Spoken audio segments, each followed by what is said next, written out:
Oh, yeah.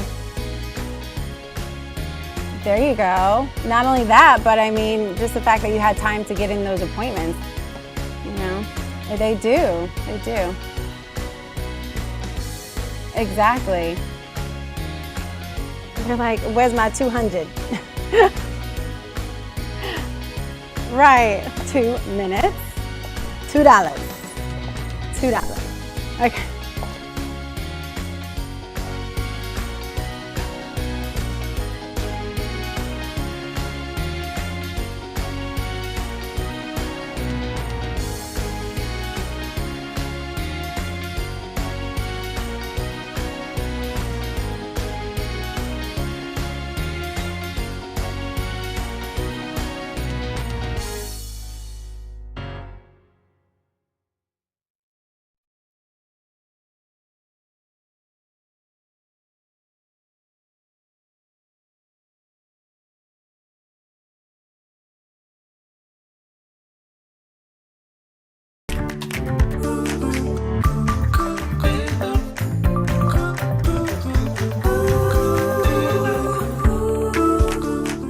Good morning, everyone, and thank you for joining us on After GMS. It is Monday, because it always happens. Just comes right back to it. Monday, October 11th. I'm Tracy McCain here with Megan Malaris and Ed Matthews. Hey, at least the weather is looking up this week, getting warmer, ironically. Yeah, it's going to get warmer through the week. I wish it were a little brighter today.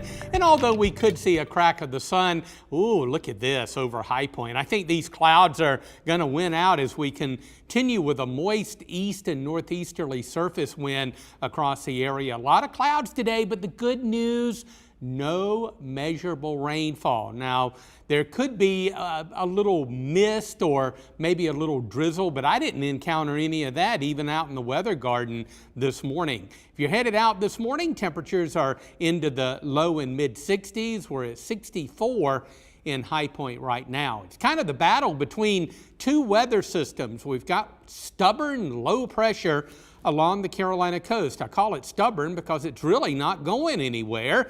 It's just kind of spinning just to the south of Cape Hatteras. At the same time, high pressure to our west.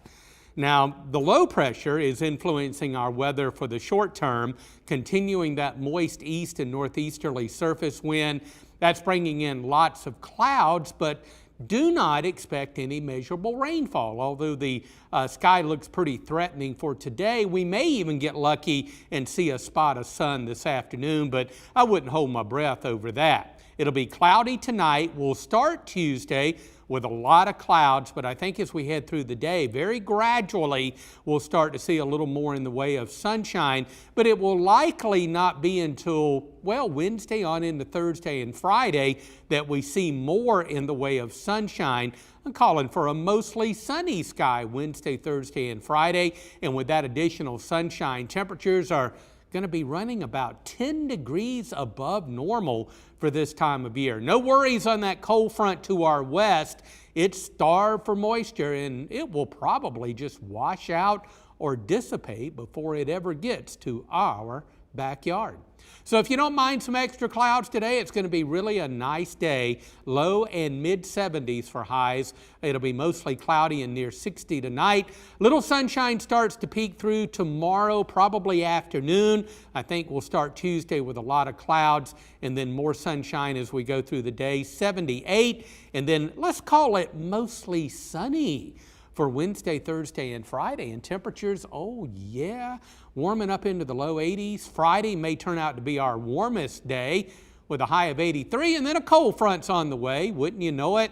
Bring a shower chance late Saturday and Saturday evening. Behind that front, we'll cool down a little bit. Sunday's highs will be in the low and mid 70s.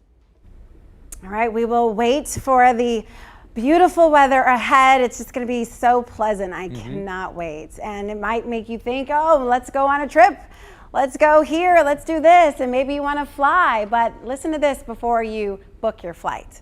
So travel woes are plaguing flyers trying to catch a Southwest flight home this weekend. The airline canceled thousands of flights. Our first conversation this morning, we want to know if you're experiencing any problems as you travel, as the industry starts to bounce back. So Southwest blamed air traffic control and weather-related challenges, but other airlines did not face the same widespread cancellations. The FAA said its staffing shortages ended Friday, but sources tell CBS News a Southwest staffing shortage this weekend was a factor in why so many of the company's flights were grounded. The union representing Southwest pilots denied speculation over a planned sick-out demonstration in response to the airline's COVID vaccine mandate. So this same union, though, asked a court Friday to block that requirement. In the meantime, travelers had to wait in long lines to rebook flights or find a new way home. All right, back to our question. Did you run into any travel issues over the weekend, or really since you started flying again as the industry starts to bounce back? I've not flown, so I have to, I think, Ed, you're the most recent frequent flyer of our crew. and I don't fly very much, but yeah, this weekend it took me, what, 3 miles? It's 3 miles between downtown Greensboro and here. That was the extent of my traveling. But no, I was just thinking back. I've been pretty lucky with flying. Anyway, I do remember 4 or 5 years ago, I was doing one of my trips to Key West, and there were problems with the engine on the plane. I said, well, okay, let's get this fixed, okay? It took me 10 hours to get to Key West, but luckily we were in the Atlanta airport, and everybody that was stuck were on their way to Key West. A rather festive group, I might add. So we just kind of hung out at the airport and had a lot of fun. Got to know a lot of people before we ever got to the Keys. But I've been pretty lucky traveling, and I'm Key West mode when I'm flying, and so it doesn't bother me. None of that stuff bothers me. I don't freak out. Hey, I'll get there when I get there. Mm-hmm. You know, Ed, if I were stuck on a flight, I'd want to be stuck with you. Oh, yeah, we'd have a good time. You would just make the situation so much better. Yeah, I've had to fly only just a couple times in the past 2 years, and the more recent flight, I noticed that, obviously masking was in place. Everybody was required to wear masks, but the food and beverage cart had been reinstated, which seemed kind of counterproductive to me as far as the whole COVID precautions and the masking, which are, of course, to keep people safe. As far as other travel problems like the flights, I have noticed reduced options, especially to get to some destinations. I've also noticed that not everything in the airport's open. We've heard of these staffing shortages. They extend to the airport, not just the gate agents, not just the flight attendants and the pilots, but think about the people working at those restaurants at the airports. Think about the maintenance crews. It takes a lot of employees to keep an airport up and running. So all of that can lead to some trickle-down effects, and all that needs to be taken into consideration. And that's why experts say you need to get to the airport extra early right now, and not just the 2 hours. That's not good enough anymore. Yeah, and you think about how large the industry is. It's not just pilots and flight attendants. You're talking about the check-in attendants. You're also talking about the baggage and luggage handlers. You're talking about those who are, navigating the planes. I forget their name, but they go like this. The industry itself is so large. So any type of shortage that may be because of this or because of that can affect, the flight schedule, and it eventually impacts you or me or whoever is, on a flight any given day or weekend. So, you'd hope that it wouldn't be that way, especially now that, most travel has calmed down because summer vacations are over and they'll start to ramp up because of the holidays. But it should be a red flag that, if you are traveling this holiday season, be prepared for anything. Because you just don't know what's gonna happen when you get to get to your flight. Yeah, we have some viewers weighing in on their travel experiences here on our page. Dee said, no issues, but I always fly Delta from a hub, which she mentioned was Atlanta. Jason hasn't flown since 2019. Other people haven't flown since before the pandemic started, including Bobby. Let's see, Joanne used to work for American many years ago, so she certainly understands. Dolores has flown only once in her 82 years. And Ramona doesn't fly anywhere, so no problems for her. Jessica just shared a comment. She said a friend got stuck in Texas for 3 days because of this, and they won't refund her or pay for the room because it was, quote, weather. As I said, that's the only reason they are saying it's weather. However, no other airline experienced mass delays or cancellations. So I do have a good argument. I gotta say, I mean, how lucky we are to have PTI, here. It's not a very busy airport. Now, I've seen it busy before, but I mean, you kind of leisurely get on the plane, if you don't have any problems. And there have been some minor issues at PTI, but nothing that I've experienced real critical. And you just kind of hang out, things are quiet, you get on your plane, and then you make a connection, or at least I do, with Delta in Atlanta, and you step off the plane and it's like, oh my God, what kind of circus is this? There's a million people in this terminal, so it's a completely different thing. Now, when you have problems at a huge airport like Atlanta, and you got flights backed up and canceled and all that, now that is something to have to contend with. Thankfully, I have never had to contend with anything like that. I have flown out of Raleigh, but I love PTI. I don't want to drive to Raleigh, so when I fly out of PTI. Sounds like a commercial, doesn't it? Well, it's just so that's convenient. their phrase, fly PTI.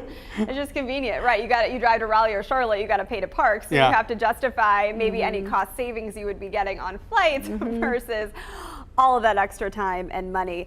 With regard to Jessica's comment about getting stuck and being told it was weather, you can always appeal those types of things. That's what I was saying. You have a good case. Yeah, especially like online, if you write down all the information, mention that no other airlines were canceled for the same problem, maybe even provide evidence, like give the weather for the destination where you were going. You might have some luck.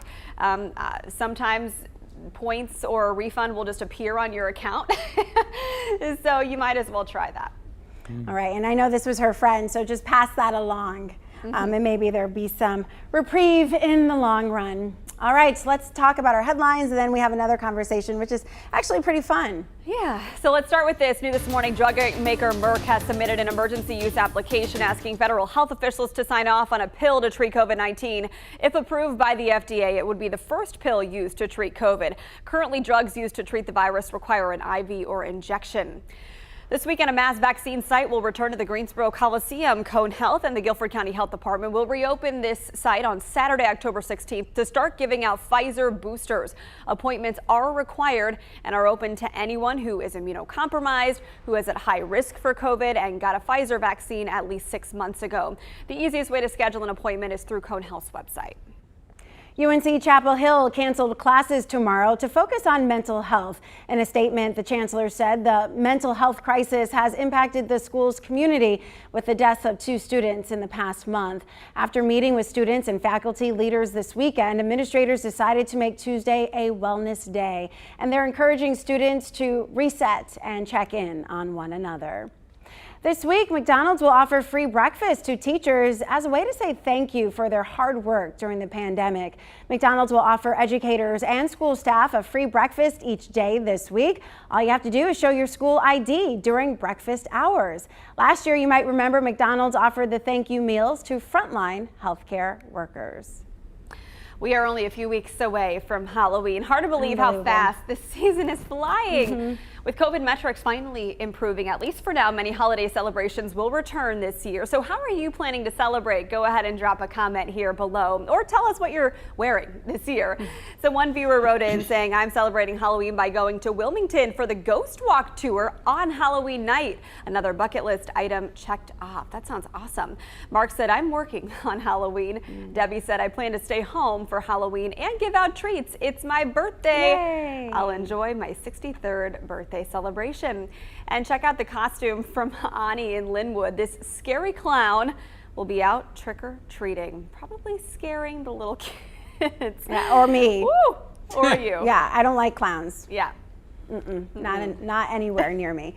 So we do have a plan. We have made some really great friends with some neighbors, and they have kids our age, or excuse me, our kids' age.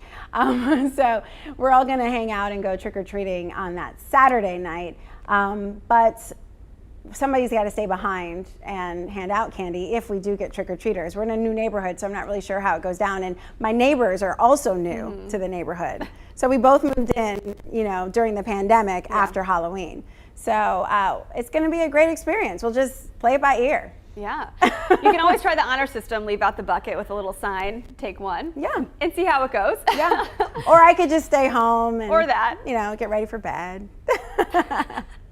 And Matthew, My life. What are your Halloween plans? Well, as I talked about during the Good Morning Show, kind of boring on this end. No specific plans for Halloween. That's a Sunday? And Ed has to get up at 1:30 on Monday, so there won't be any staying out late or anything like that. And I tell you what, although I love condo living, it is certainly not good for having trick-or-treaters. Of course, the building's locked. It's kind of like Fort Knox in terms of security. We don't have any kids living there, and we don't have any kids that are, coming into our neighborhood downtown to trick or treat. And I really, quite frankly, kind of miss that.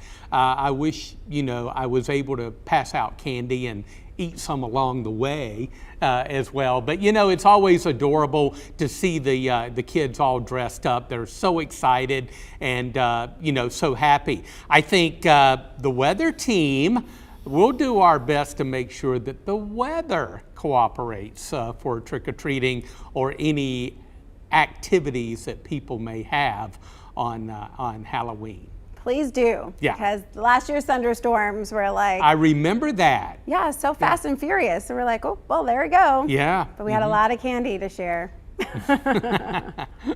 Yeah, it is on a Sunday this year, as some of our viewers have pointed out. Last year was on a Saturday, which Right. was awesome for the neighborhoods that were able to dodge those storms. But yeah, and there's been a petition for years to keep Halloween on just the last Saturday of October instead of October 31st. So, at some point, maybe that'll change. But for now, yeah, you do have to deal with the days of the week unless your neighborhood allocates a certain day where maybe all the kids are going to go trick-or-treating.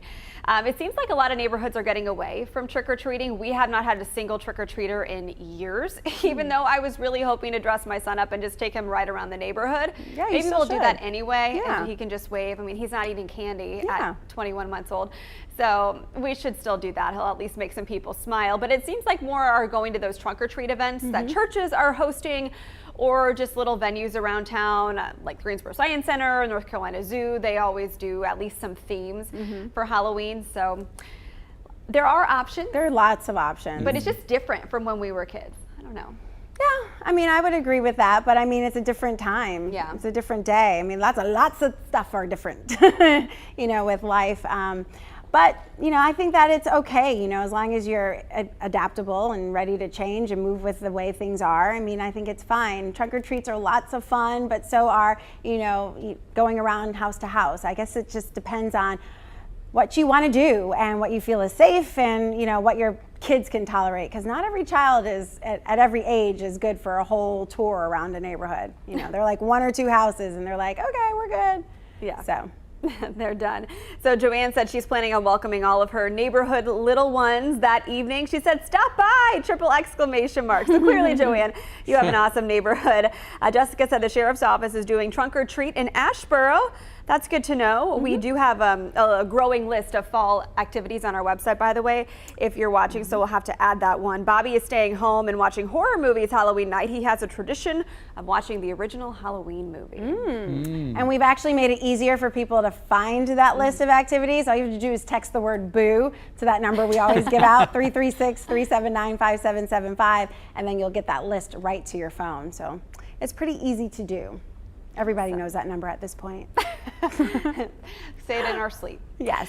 All right, Ed, why don't you close us out with the forecast? Not feeling much like Halloween yet. No, definitely not. Hope these clouds that we have to deal with today and tonight are not too scary for you. But the good news is it will remain dry, and I couldn't even rule out maybe a peek of the sun, but it would be limited and kind of short-lived. So mostly cloudy, low in mid-70s today. Tomorrow not completely clear, but I think the trend will be through the week that we'll see an increase in sunshine, and we'll see an increase in temperatures as well. On our way to about 78 tomorrow. Look at Wednesday through Friday. as temperatures warm into the lower 80s. That's about 10 degrees above our normal of 73. I think Friday may turn out to be the warmest day at 83. And then on Saturday, most of Saturday looks dry now based on the kind of long range timing with the approach of a cold front. Late day showers, maybe some showers Saturday night, and that front moves on offshore and will usher in some cooler, drier air for Sunday. We go from 80 on Saturday to the low and mid 70s on Sunday. Not a bad forecast. I like that 7-day. Definitely not the forecast I was thinking about as we head into the end of October, but hey, I'm okay with it. Yeah. Now, what do you? Now, I gotta play devil's advocate here. Sure. What would be your ideal forecast for this time of year? I mean, this is great, but Yeah. what I was expecting was like low to mid 70s all week. Yeah. But, you yeah, know- we're gonna warm back up. It's amazing. Yeah, you I'm know. okay with that. Without the humidity, so that's good. That is good. Yeah. That's the difference. Well, thanks for joining us on After GMS. Hope you guys had a great conversation with us. We certainly enjoy talking to you every day, especially as we get to know you more and more and get to know you by first name. Yeah. Some of our regulars. Yeah, we so appreciate you. We'll do the same time, same place tomorrow. Get out there and get to it and make it a great week. Take care.